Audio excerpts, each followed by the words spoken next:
Hello everyone, welcome back to the John on Movie channel. All things movies, all the time. And today's video is going to be Jumanji The Next Level review. Now I'm probably a little late on a review for this movie, but I just saw it a couple days ago, so I decided to make a review about it.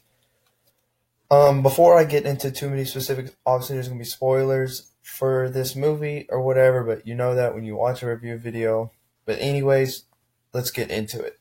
So just for starters, this movie was basically the same formula as the first Jumanji movie as far as tone and style and kind of direction they're going in these movies. And that is not a criticism. That is a good thing because I really loved the first Jumanji reboot movie, with Rock, Karen Gillan, Jack Black, Kevin Hart, not the one with Robin Williams. That one scares the absolute crap out of me. That movie's so creepy. I hate watching it.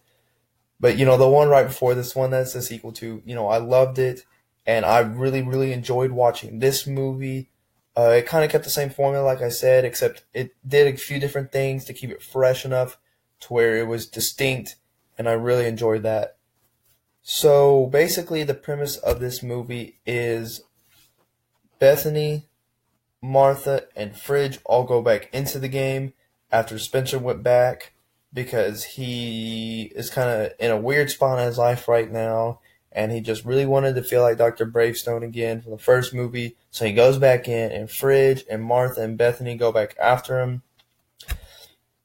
Except this time, instead of Bethany going in, Fridge and Martha go in, but they bring Spencer's grandpa Eddie and Milo, his former business partner, into the game, and that makes for a really interesting dynamic. So once they're all inside the game, so at the beginning, so for the majority of the movie, this is who everyone is.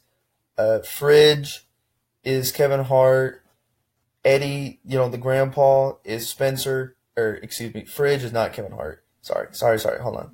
Rewind. Okay. So Spencer actually did not become Dr. Bravestone like he thought he was going to be. He became Ming, who was a pickpocketer. Milo became Kevin Hart's character. Eddie, Spencer's grandpa, became The Rock. Martha actually was still Ruby Roundhouse, Karen Gillan. And the Fridge becomes Jack Black's, cart or map reading guy. And then, so Bethany doesn't go in originally, but she still gets into the game after she goes and gets that guy from the first movie, the guy that they go help, Alex, I'm pretty sure. Yeah, Alex. So they go, and Alex goes back in as Seaplanes, and Bethany, actually, when she first gets back in, is this horse named Cyclone. So that's fun. So it makes for really interesting character dynamics because Martha and Fridge have to lead Milo and Eddie through the game because they don't know how video games works or anything like that. And of course, it's really funny because the whole time Fridge is just like, "Oh, you're such a terrible Bravestone" or whatever, and it's really funny just to watch. The two grandpas, have to work through that because they literally because they haven't played this game and they don't play video games, so they don't know like at all what to do, and like them having explained the cut scenes and all the video game tropes inside this movie are really funny, and that was really interesting to watch. This movie has some very emotional moments.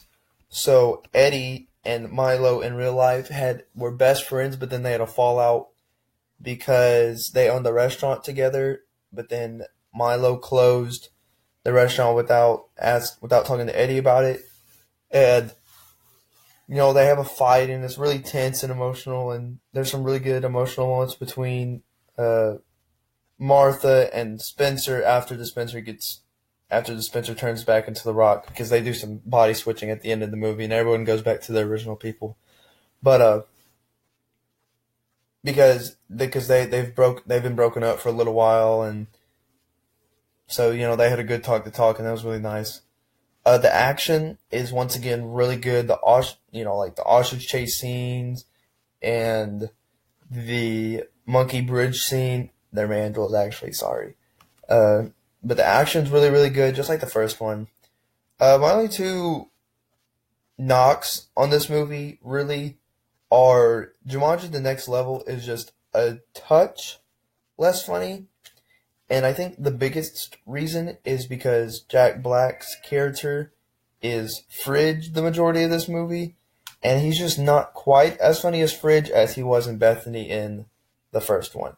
But he still is funny just because it's Jack Black, but it's just a touch less funnier.